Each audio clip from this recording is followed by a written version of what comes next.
Terima kasih sudah klik video ini, tapi jangan lupa guys, klik tombol subscribe. Karena subscribe itu gratis. Dengan subscribe, kamu support channel ini terus untuk selalu semangat membuat konten yang bermanfaat untuk kalian semua. Terima kasih. Santuy.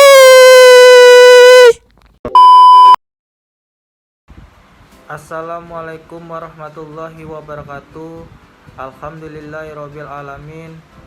Wassalatu wassalamu ala asrofil anbiya'i wal mursalin wa ala alihi washabihi ajmain. Kepada yang terhormat dosen pengampu mata kuliah testing dan implementasi sistem informasi, Ibu Dr. Erdisna Eskom Mkom, dan rekan-rekan semua.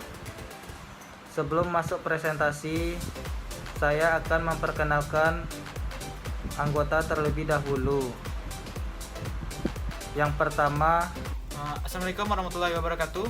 Perkenalkan, nama saya Agil Fakir Pujatama, BP 18 10 11 5261 0578. Di sini tugas saya sebagai pembuat laporan. yang kedua, Assalamualaikum warahmatullahi wabarakatuh. Perkenalkan, nama saya Ardia Sastra Kencana, nomor BP 18 10 11 526 10 581. yang ketiga, Assalamualaikum warahmatullahi wabarakatuh. Perkenalkan, nama saya Muhammad Akif, nomor BP 18 10 11 526 10 597. yang keempat, Assalamualaikum warahmatullahi wabarakatuh. Perkenalkan, nama saya Muhammad Rizky, nomor BP 18 10 11 526 10 599. dan yang kelima. Perkenalkan, nama saya Zihnia KF, nomor BP 18 10 11 5261 0622.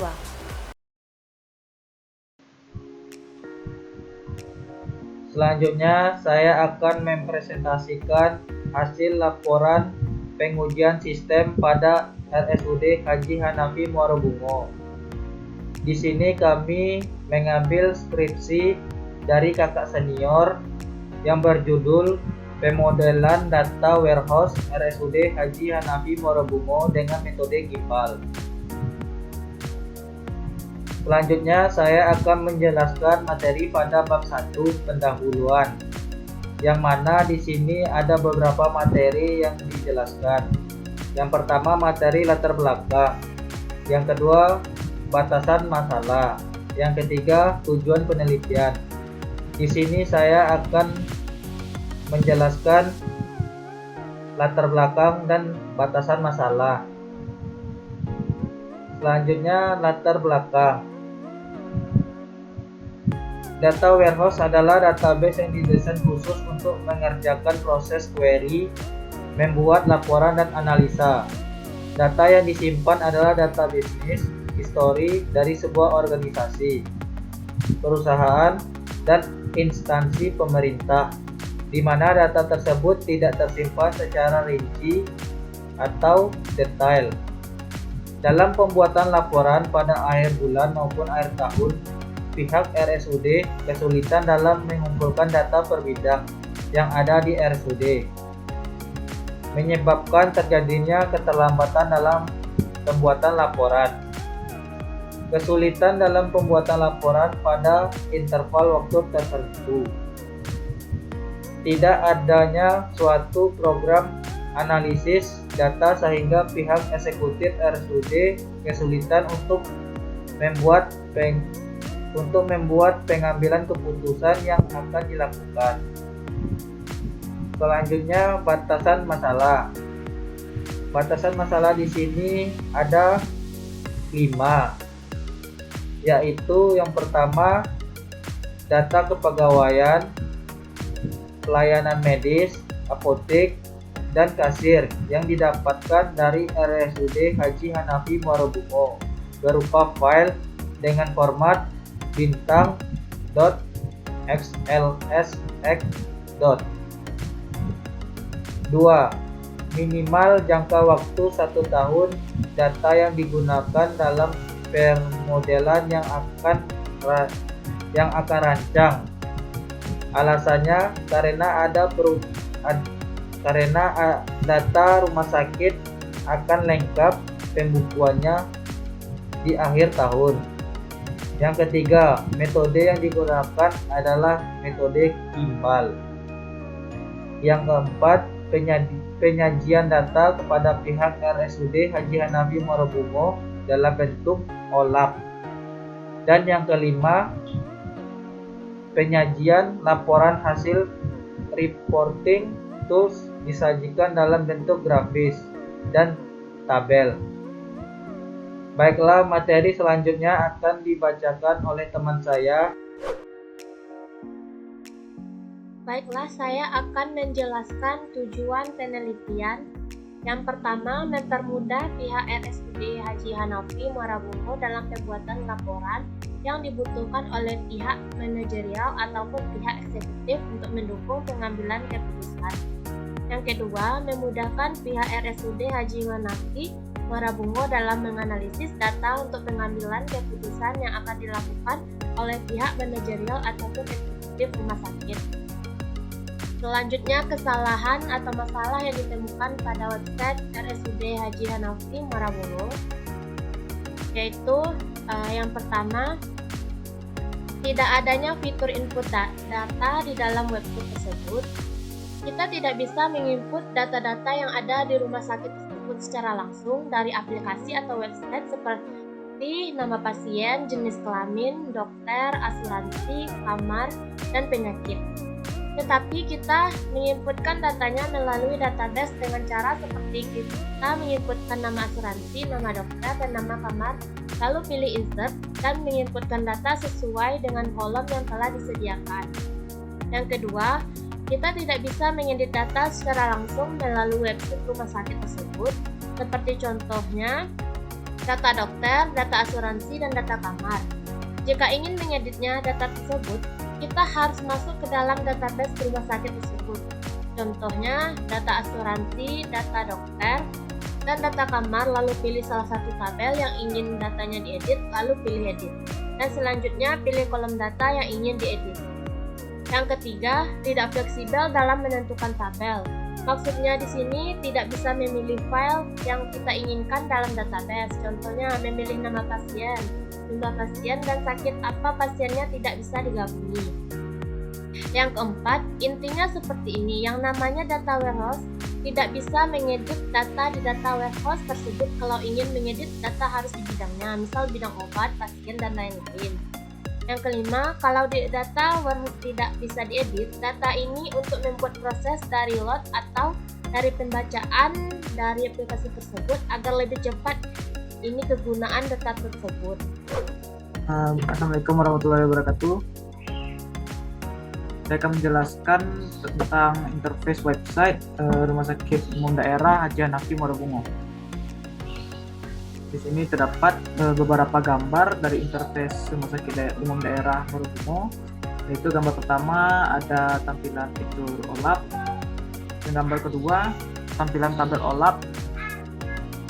Gambar ketiga ada juga tampilan fitur reporting, tampilan laporan rawat inap. Terdapat juga tampilan bar chart dan juga tampilan pie chart atau diagram lingkaran dan juga diagram kotak. Di sini saya juga akan membacakan bagian kesimpulan dan sarannya. Di sini kesimpulannya, berdasarkan hasil implementasi dan pengujian yang telah dilakukan, maka dapat disimpulkan dari skripsi yang berjudul penggunaan data warehouse Rumah Sakit Umum Daerah Haji Hanafi Muarabungo dengan metode Kimball, yaitu sebagai berikut.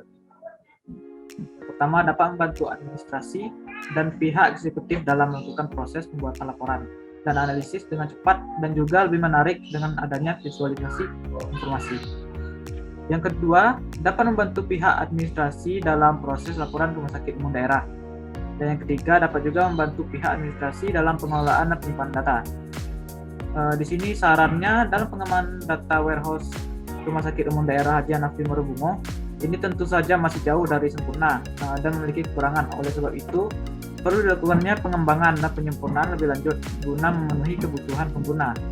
Adapun saran terhadap pengembangan data warehouse ini kedepannya sebagai berikut. Yang pertama, pengembangan data warehouse ini dapat langsung disinkronisasi dan diintegrasi dengan program SDMRS yang ada di Rumah Sakit Umum Daerah Haji Hanafi Muarabungo. Dan saran yang kedua yaitu pengembangan data warehouse ini diharapkan tidak hanya dapat diaplikasikan pada proses layanan utama saja, tapi seluruh proses bisnis lain yang ada di Rumah Sakit Umum Daerah Haji Hanafi Merbungo. Sekian presentasi bagian dari saya. Assalamualaikum warahmatullahi wabarakatuh.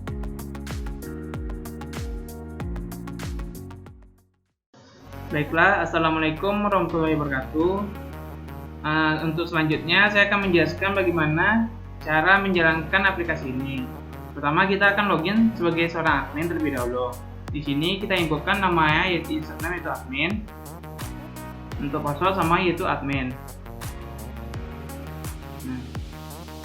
Seperti yang kita lihat, ini adalah tampilan awal dari aplikasi jika kita login sebagai seorang admin, yang dimana terdapat dashboard sebagai lobby utama. Selanjutnya fitur proses ETL yang dimana kita bisa melakukan ekstrak data, proses OLAP, yang dimana kita bisa melakukan filter terhadap apa saja yang ada di rumah sakit itu. Seperti di sini tabel fakta, kita bisa memilih fakta rawat inap, tabel dimensinya kita filter berdasarkan jenis kelamin. Untuk rentang waktunya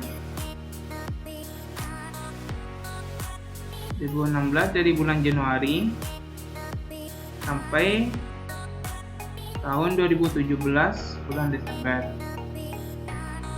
Kita proses. Nah, inilah tampilan dari tabel OLAP yang dimana kita memfilter berdasarkan jenis kelamin. Dan di sini juga ditampilkan diagramnya, yaitu diagram bar dan diagram lingkaran. Selanjutnya untuk bagian reporting atau bagian laporan.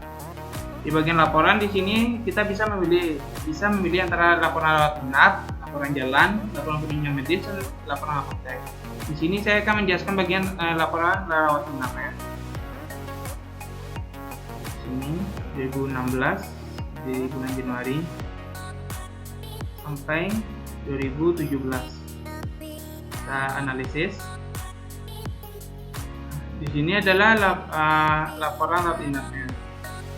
Di sini ada tabel dari bulan Januari 2016 sampai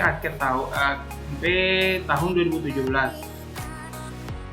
Diagramnya ada diagram bar dan diagram lingkaran.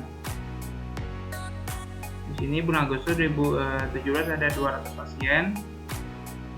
Januari 2016 sudah 105 pasien. Selanjutnya, apabila kita ingin memilih untuk reporting bagian rawat jalan, kita tinggal memilih, menekan ini, kita memilih bagian rawat jalan. Kita filter lagi dari tahun 2016 bulan Januari tanggal 1 sampai 2017 bulan Desember tanggal 31. Kita analisis. Maka akan keluar juga laporan rawat jalan. Inilah hasil dari laporan rawat jalan yang dimana ada tampilan tabel dari bulan April 2016 sampai September 2017. Ini juga ada diagramnya dan ada juga diagram lingkaran. Baiklah, untuk kelemahan untuk bagian kelemahan akan dijelaskan oleh teman. Baiklah, di sini saya akan menjelaskan tentang kesalahan pertama yang ditemukan pada aplikasi ini, yaitu kita tidak bisa menginputkan data-data yang ada di rumah sakit tersebut secara langsung melalui aplikasi ini, seperti nama pasien, jenis kelamin, dokter, asuransi, kamar, dan penyakit. Tetapi kita menginputkan datanya melalui database dengan cara seperti kita akan menginputkan nama asuransi dengan cara klik insert dan menginputkan sesuai dengan kolom. Yang kedua, dokter, klik insert dan menginputkan data-data dokter. Dan juga itu kamar dengan cara menginput insert dan mengisi dengan kolom yang telah disediakan. Selanjutnya akan dijelaskan oleh teman saya. Baiklah, kesalahan kedua yang kami temukan di dalam program ini adalah kami tidak bisa mengedit data melalui website tersebut. Seperti contoh data dokter, data asuransi, data kamar. Jika ingin mengedit data tersebut, kita harus masuk ke dalam database rumah sakit itu tersebut, seperti data asuransi, data dokter, data kamar. Di sini kami ingin mengedit data asuransi. Klik pada tabel asuransi. Inilah data-data asuransi yang ada di rumah sakit. Sebagai contoh, saya akan mengedit data asuransi 1. Lalu kita edit ID asuransi dan kategori dan nama asuransi, lalu tekan go. Selanjutnya saya akan menjelaskan dari login sebagai eksekutif. Jabatan eksekutif di sini adalah seorang penganalis yang bertugas menganalisa data statistik rumah sakit tersebut, yang menganalisa sebuah laporan data-data bulanan dan tahunan yang ada di rumah sakit tersebut. Yang pertama, kita melakukan login terlebih dahulu.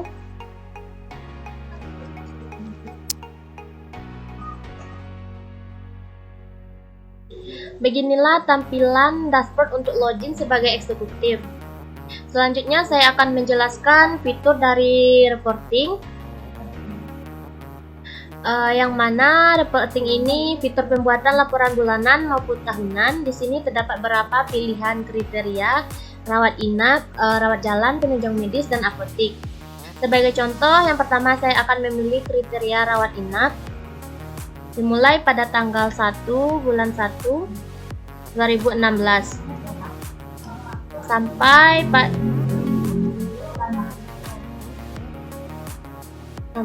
pada tanggal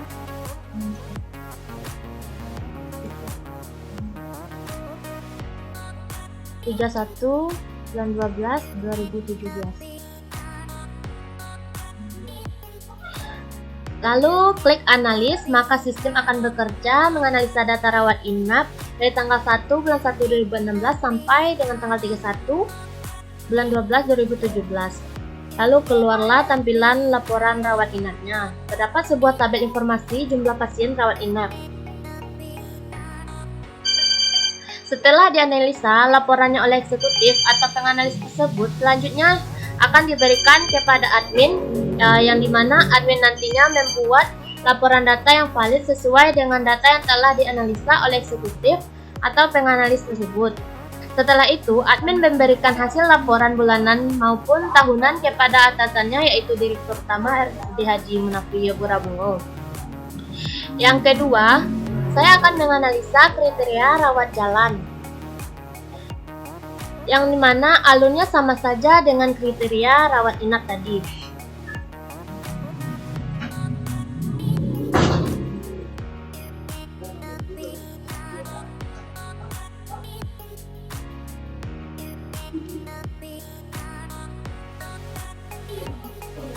Lalu klik analis, maka keluarlah laporan rawat inap, rawat jalannya.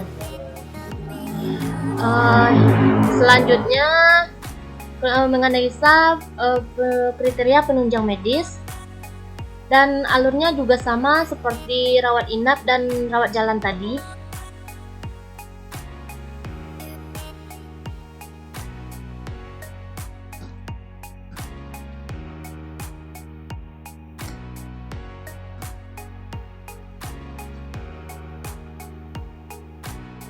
Analis, lalu muncul juga laporan penunjang medisnya.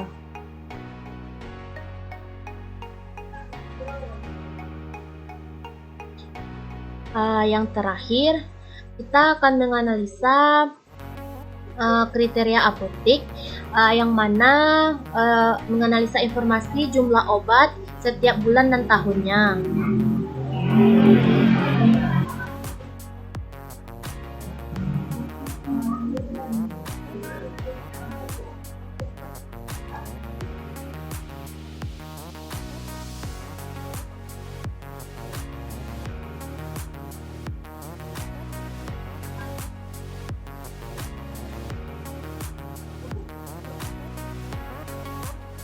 Klik analis,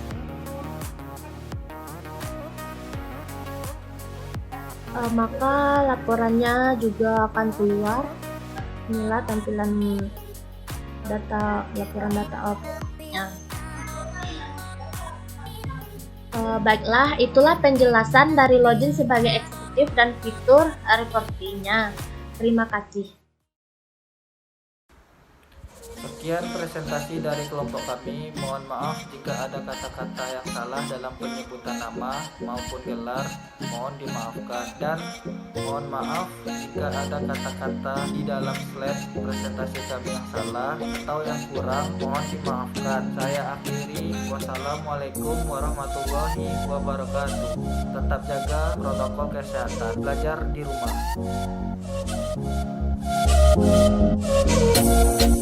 Thank you.